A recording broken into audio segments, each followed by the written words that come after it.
అందుకే నెలకి పడేటటువంటి 3 వానలలో ఒక వాన ఉత్తములైనటువంటి స్త్రీల వలన పడుతోంది ఏంది శాస్త్రం, పురుషుడి వలన పడుతోందని చెప్పలా.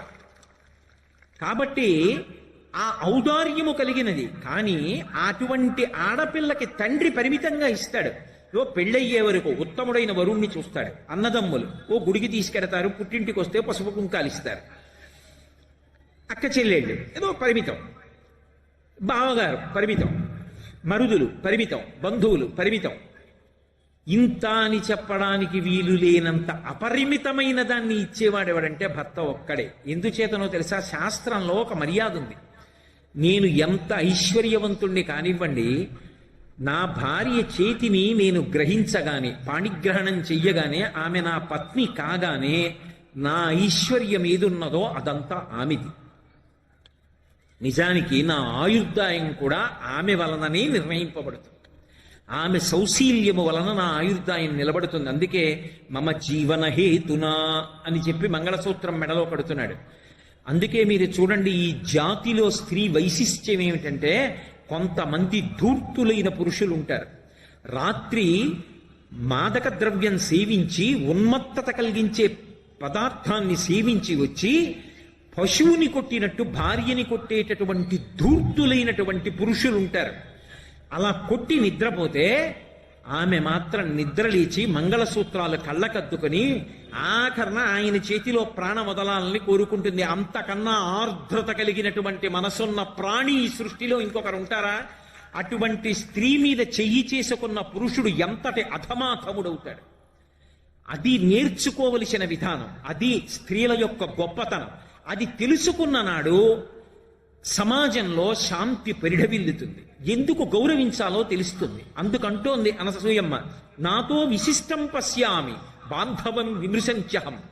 అమ్మ, భర్త తాను చేసిన పుణ్యంలో సగం భార్యకి ఇస్తున్నాడు. ఆయన ఐశ్వర్యమంతా ఆమెదే. ఆయన ఆయుర్దాయమునకు నేను కర్త. విశేషించి నేను లేని నాడు ఆయనకి ధర్మం లేదు. నేను తల్లినై అమ్మాని పిలిపించుకొని అపారమైన ఆనందాన్ని పొందానంటే ధార్మికమైన సంతానాన్ని ఆయన వలన పొందాను. కాబట్టి పసుపు కుంకాలు ఉన్నదాన్ని అని 30 రూపాయల చీర కట్టుకున్నా ఎదురొచ్చేటప్పటికి సువాసిని అని గౌరవించి విడుతున్నారంటే ఆయన ఉండబట్టి. లోకంలో ఇంకా ఎవరి వలన ఇన్ని సంభవించమమ్మా, ఒక్క భర్త వలన సంభవిస్తాయి. అందుకే కులకాంతలు ఉత్తములైనటువంటి స్త్రీలు భర్త గౌరవించి ప్రవర్తిస్తారమ్మా, శాస్త్రం ఎరిగిన వారు కనుక అన్నది అనసూయమ్మ. అటువంటి మహాపతివ్రతలైనటువంటి స్త్రీలు అనితర సాధ్యమైనటువంటి విషయములను సాధించడం మీకు ఈ భూమి మీద ఎక్కడా కనపడదు. భారతదేశంలోనే సంభవం. ఒక్కొక్క మహాపతివ్రత సూర్యాస్తమయాల్ని శాసించింది. రేపు తెల్లవారితే నీ భర్త మరణిస్తాడంటే సుమతి సూర్యోదయమగు అవకుండుగాక అంది. ధర్మచక్రం నిలబడిపోయిందంటే అది ఎన్ని యజ్ఞయాగాది క్రతువులు చేసినా పురుషులు సాధించగలరో సాధించలేరో, కానీ పతివ్రతా ధర్మం చేత స్త్రీ సాధించింది. అది ఈ జాతి గొప్పతనం. అటువంటి చరిత్ర కలిగినటువంటి స్త్రీలు ఈ ఒక్క దేశంలోనే కనపడతారు. అందుకే ఈ దేశంలో స్త్రీ అనేటప్పటికీ యావత్ ప్రపంచంలో ఉన్నటువంటి జనులు 2 చేతులెత్తి నమస్కరిస్తారు. ఆ జాతి అంత గొప్పది. ఆ దేశంలో ఉన్న స్త్రీల యొక్క వైశిష్ట్యం అంత గొప్పది. కాబట్టి నాతో విశిష్టం పశ్యామి ఒక్క అనసూయమ్మే కాదు, నిజంగా ఈ లోకంలో పురాణాల్ని కావ్యాల్ని పరిశీలిస్తే ఎంత గొప్ప గొప్ప గుణములు కలిగినటువంటి స్త్రీలు కనపడతారో వాళ్లతో పోలిస్తే నిజంగా ఇంత ఔదార్యం, ఇంత గొప్ప స్థితిని పురుషుడు పొందాడా అని అనిపిస్తుంది. మీరు మహాభారతంలో గాంధారినే చూడండి. ఆమె గాంధారరాజు యొక్క కుమార్తె, సుబలుని యొక్క కుమార్తె. గాంధారరాజ కుమార్తె కనుక ఆమెకి గాంధారి అని పేరొచ్చింది. ఆమె మహాసౌందర్య రాశి. చిన్నతనంలో పరమశివుని గురించి తపస్సు చేసి పరమశివుడి యొక్క అనుగ్రహాన్ని పొందింది.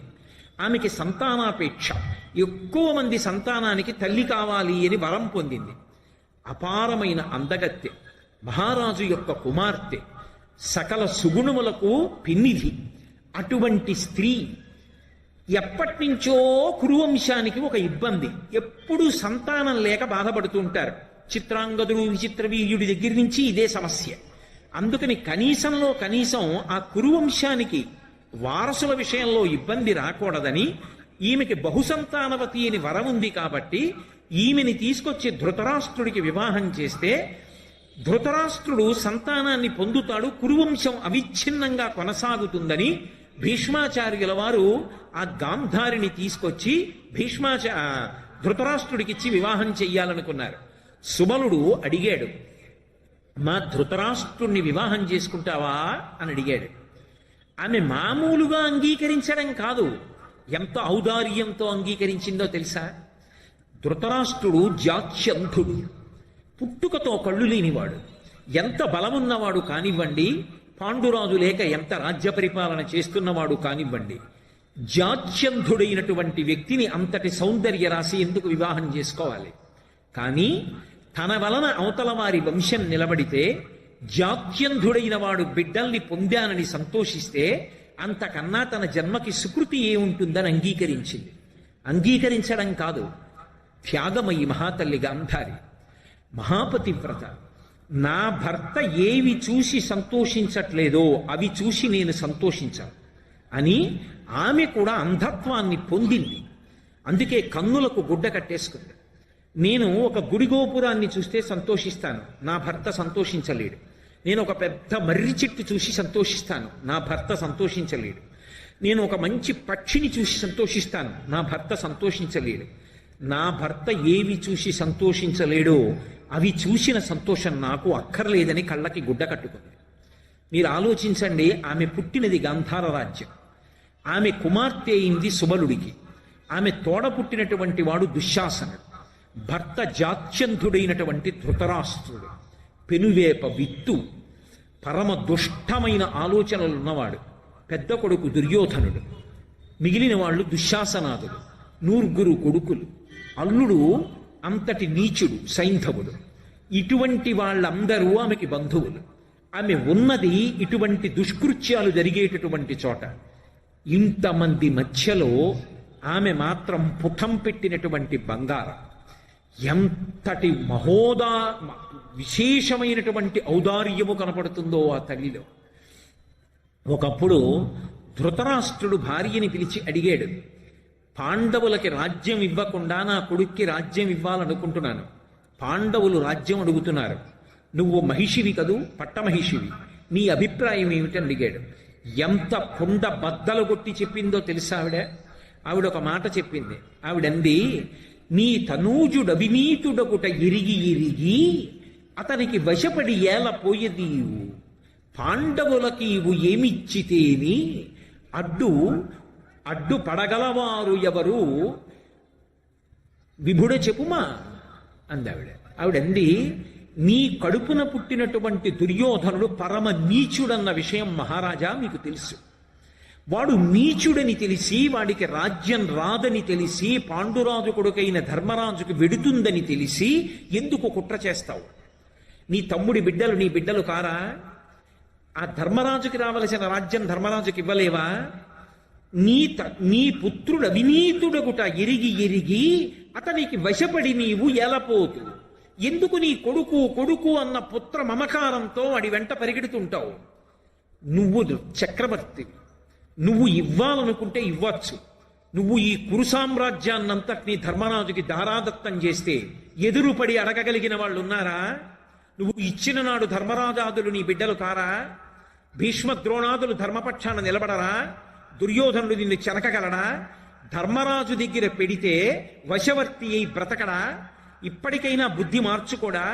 నీ కొడుకుల యొక్క దీర్ఘాయుర్దాయం అంతా నీ చేతిలో ఉన్నది మహారాజా, ధర్మం తప్పవద్దు. నీ బిడ్డలు అని పుత్ర పాశములకు వశపడవద్దు. నువ్వు రాజ్యాన్ని పట్టుకెళ్ళి ధర్మరాజుకి ఆయన తమ్ముళ్ళకి ఇచ్చేసేయి అని కుండ బద్దలు కొట్టినట్లు మాట్లాడినటువంటిది ఆ మహాభారతంలో గాంధారి. ఉంటుందా? తోడబుట్టినవాడు అటువంటి వాడా? భర్త అటువంటి వాడా? బిడ్డలు అటువంటి వాళ్ళ? ఆవిడ మాత్రం మెరుపుతీగా. నిజంగా ఎటువంటి ఆలోచన తల్లిది? అలా నిలబడగలిగిన వాళ్ళు లోకంలో ఉంటారా? ఆవిడ సామాన్యమైన స్త్రీయా? ఒక్కసారి జీవితంలో అసూయ పొందింది, గర్భతాడనం చేసుకుంది, ఆ కడుపులోంచి పిండం జారిపోయింది, అది వేరు విషయం. కానీ ఆమె యొక్క ఉదాత్త చరిత్ర పరిశీలిస్తే ఆశ్చర్యకరంగా ఉంటుంది. నూర్గురు కొడుకులు కడుపున పుట్టిన వాళ్ళు చచ్చిపోయినప్పటికీ కూడా అమ్మా అని వచ్చి ధర్మరాజు ఆమె కాళ్ళ దగ్గర నిలబడి ఒక్క మాట అన్నాడు. చిట్ట చివర కురుక్షేత్రం అయిపోయిన తర్వాత, అమ్మా నీ బిడ్డలందరినీ చంపేసిన పాపిష్టివాణ్ణి నేనేనమ్మా, నన్ను నీ శాపంతో కాల్చేయమ్మా అన్నాడు. ఆయన కూడా కొడుకేగా. అమ్మా ధర్మం కోసం చంపాను కానీ నా అంత నేను చంపలేదమ్మా, నీ బిడ్డల్ని చంపడం తప్పైతే నన్ను కాల్చేయి అని ధర్మరాజు వస్తే ఒక్క మాటల్లా కళ్ళంబట నీళ్లు కార్చి ధర్మరాజుని కౌగిలించుకుంది.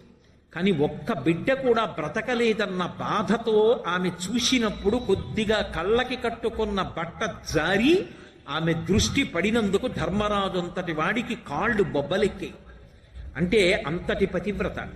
కానీ యుద్ధభూమిలోకి వెళ్ళి చూసినప్పుడు కొడుకులందరూ మరణించి ఉంటే అందున దుశ్శాసనుడు భయంకరంగా వక్షస్థలం బద్దలైపోయి పడిపోతే ఆమె కోపం అటు తిరిగి ఇటు తిరిగి ఎవరి మీద నిలబడాలో తెలియక అంతటి గాంధారి కూడా పుత్రవ్యామోహాన్ని పొంది కృష్ణుడి వంక చూసింది.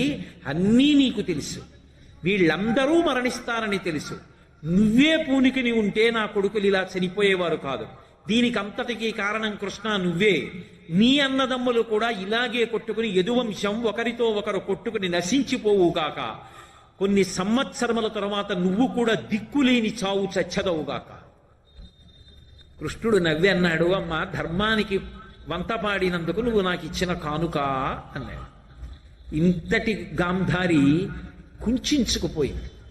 నూరుగురు కొడుకులు పోయినా చిట్ట చివరికి ధృతరాష్ట్ర మహారాజుతో కలిసి వానప్రస్థం చేసి దావాగ్ని యందు శరీరాన్ని విడిచిపెట్టేసి.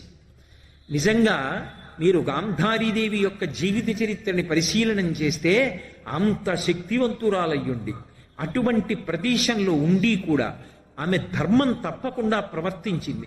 ఒకసారి దుర్యోధనుడు వచ్చి ఆమె కాళ్లకు నమస్కారం చేసి నాకు విజయం కలగాలని ఆశీర్వచనం చెయ్యమంటే నిర్మోహమాటంగా చెప్పింది, ధర్మం ఎక్కడుంటుందో అక్కడే విజయం, నీకు విజయం కావాలనుకుంటే ధర్మాన్ని నిరంతరం పట్టుకునే ధర్మరాజు యొక్క పాదములను ఆశ్రయించు, ఆయనకి వశవర్తివై ప్రవర్తించు, అప్పుడు ధర్మాన్ని నువ్వు పొందుతావు, దాని వలన విజయాన్ని పొందుతావు తప్ప నువ్వు అధర్మాన్ని పట్టుకుని గెలవలేవు దుర్యోధన అని చెప్పి.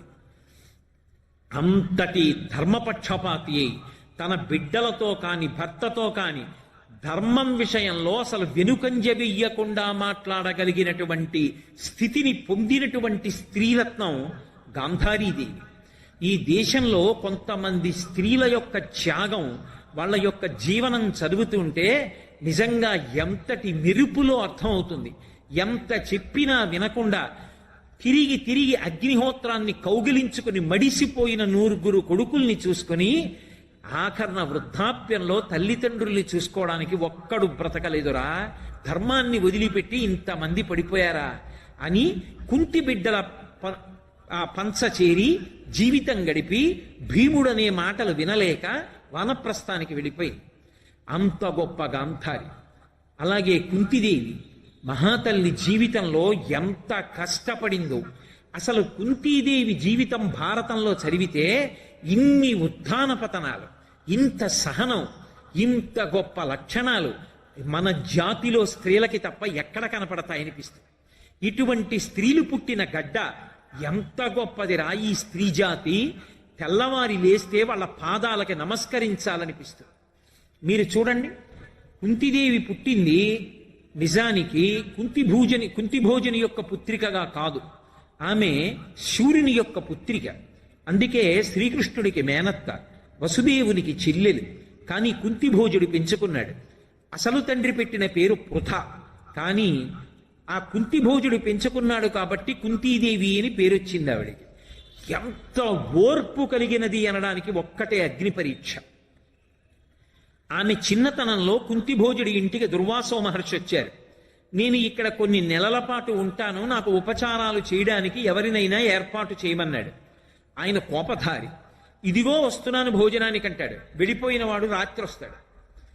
తాను భోజనం చేయకుండా ఎదురు చూడాలి. తన పత్నులను నియోగించలేదు కుంతిభోజుడు, ఆయన ముందు తట్టుకోలేరని. రాజ్యంలో ఎవరినీ నియమించలేదు. ముక్కుపచ్చలారని పిల్ల ఇంటికొచ్చిన దత్తపుత్రిక కుంతీదేవిని నియమించాడు. ఎంత ఓర్పుతో సేవించిందంటే అన్ని నెలలు సేవించిన తరువాత వెళ్ళిపోతూ దుర్వాసో మహర్షి సంతోషించి అన్నాడు, నీకు నేను ఒక గొప్ప ఉపదేశం చేస్తున్నాను. నువ్వు ఏ దేవతని కోరుకుంటావో ఆ దేవత యొక్క అనుగ్రహం చేత నువ్వు సంతానాన్ని పొందుతావు అన్నాడు. మరి ఏ భవిష్యత్తుని దర్శనం చేసి వరం ఇచ్చాడో మహానుభావుడు. ఇంత గొప్ప వరం ఉంది కదా అని సంతోషించింది. పాండురాజు ఆ రోజుల్లో అరివీర భయంకరుడు, మహానుభావుడు. అటువంటి పాండురాజుకి ఇల్లాలైంది మహాసౌందర్యవతి. ఇంతటి సౌందర్యవతిని, దేవతల యొక్క వరాన్ని పొందినదాన్ని, దుర్వాసో మహర్షి యొక్క వరాన్ని పొందినదాన్ని, పరమ సంతోషాన్ని పొందింది. కర్ణుడి కథ చెప్పలేదు పాండురాజుతోటి. చాలా సంతోషంగా కాలం గడిపింది. ఎంత అందగత్తైనా స్త్రీకి జీవితంలో భరించలేని ఖేదమేమిటి అంటే తన భర్త సవతిని తీసుకురావడం. అంతకన్నా బాధ జీవితంలో ఇంకోటి ఏముంటుంది? ఇంతగా అనుగమించే కుంతి ఉండగా మాద్రిని పెళ్లి చేసుకున్నాడు పాండురాజు. అయినా ఆమె అమర్షమును పొందలేదు. పరమ ప్రేమతో తోడ పుట్టిన చెల్లెల్లా చూసింది మాద్రిని. అంత సంతోషంగా కాలం గడుపుతున్నారు. శతశృంగ పర్వతం మీదకి వెళ్ళారు. తీరా వెళ్ళిన తరువాత అనుకోని రీతిలో బాణప్రయోగం చేశాడు పాండురాజు. ముని శాపం ఇచ్చాడు, నువ్వు నీ భార్యలతో సంగమిస్తే మరణాన్ని పొందుతావు అన్నాడు. సంతానం కలగలేదు. నాకు సంతానం కలగాలి ఎలా, తండ్రినవడం ఎలా, లేకపోతే ఉన్నత గతులు ఉండవని బాధపడ్డాడు. కుంతీదేవి చెప్పింది, నాకు వరం ఉందంది. అయితే నువ్వు ప్రార్థన చేసి సంతానాన్ని కనన్నాడు. భర్త అనుమతితో దేవతల్ని ప్రార్థన చేసింది. ధర్మరాజ అనుగ్రహంగా ధర్మరాజుని, వాయు అనుగ్రహం చేత భీముణ్ణి, అలాగే దేవేంద్రానుగ్రహంగా అర్జునుణ్ణి కంది. ఇప్పుడు మీరు ఆలోచించండి, సహజంగా సమతులిద్దరుంటే తనకే బిడ్డలున్నారు. అందున అక్కడ గర్భిణి అయ్యుంది గాంధారి. ఆమె కన్నా ముందు తను బిడ్డల్ని కంది. కాబట్టి సింహాసనానికి వారసుల్ని కంది.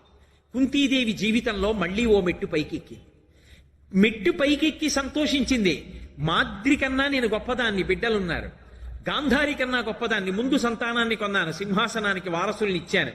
నా భర్త భార్యాసంగమం చేసి బిడ్డల్ని కనవలసినటువంటి స్థితిని కోల్పోయినా ఆయన తండ్రి అవడానికి వైదికంగా ధార్మికమైన మార్గాన్ని కల్పించాను. నేను చేసిన ఋషి శుశ్రూష వలన పైన నిలబడింది, సంతోషం పొందింది.